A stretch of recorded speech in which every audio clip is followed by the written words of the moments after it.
Hey, it's Melissa from Kiwi Banana, and today I'm going to talk to you about some travel disasters that could happen and how you would try and avoid them so that if they were to happen, maybe it'll minimize the risk or even avoid the situation in the first place. Obviously, this goes without saying of obviously things like travel insurance. There's lots of different types of travel insurance, I should note that.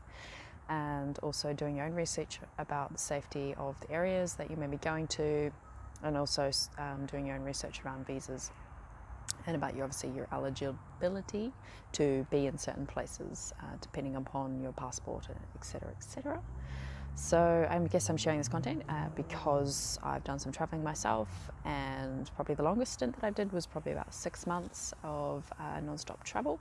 Obviously, it wasn't a very fast-paced travel because that's not really who I am. It was more of a slow travel. However, these are some things that I've learned along the way and picked up from other travelers. So the first tip I want to share is to, screenshot. Absolutely everything that you, might consider to be quite important. Also, you might want to back that up on a cloud-like system, and also even have it on a hard drive. And that would just be just in case if maybe you lose a device, maybe you lose your phone reception, and lost internet. It's just a good thing to have.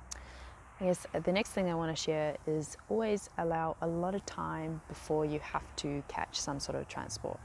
I would say flights in particular, they tend to be the most expensive. So just trying to allow yourself as more time than maybe you might otherwise. Normally, even in your own country, because things like traffic, also always double check the time and also which gate you're going to be departing from, because I have definitely lost a few flights. Or should I say, missed a few flights because I didn't allow myself enough time. I've also been told the wrong information before by flight providers, which didn't help. So yeah, always just trying to allow yourself more time. Always double check the time as well.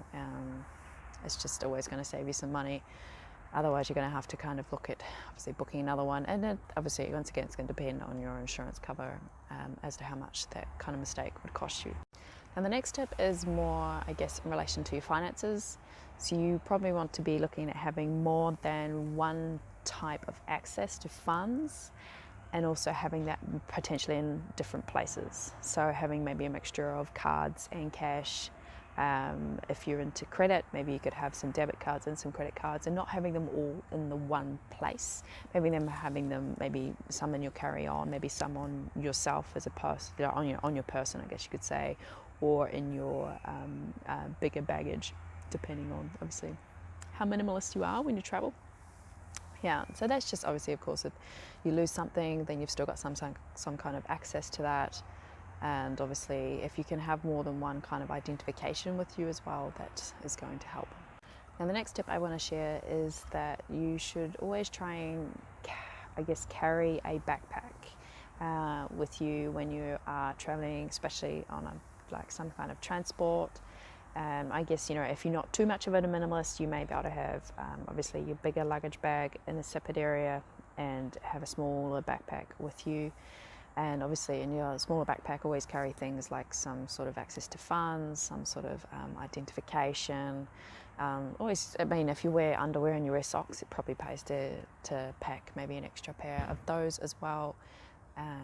Because, if you have any kind of like lost luggage, because you've been separated from some of your luggage, obviously during things like flights and whatnot, then at least you've got, something to wear and maybe some access to money, and you've still got some ID on you. And I guess, you always want to carry all your most important documents with you, kind of like on you as a person, if you can. Obviously in the most safest place, and also not very obvious place. I guess you don't want to be flashing it about. I guess another tip in regards to bags is that if you do have a bag that you separate yourself from, sometimes when you're going onto different transport, that you might want to do something to the bag to make it quite identifiable. I mean, if you've got this really funky bag and if it's really different to anything you've ever seen before, that's cool.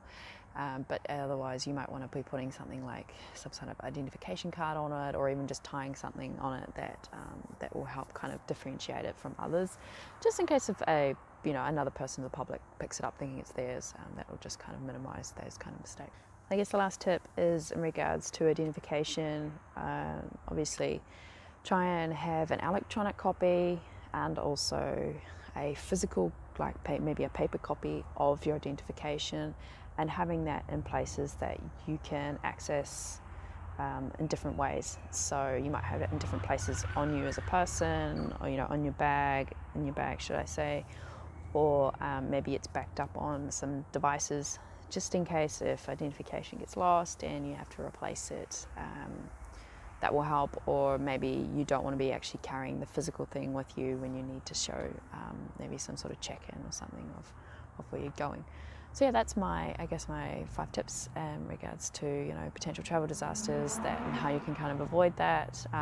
Obviously, with that goes without saying, of course, doing research on insurance and visas, and the political and social kind of safety of an area.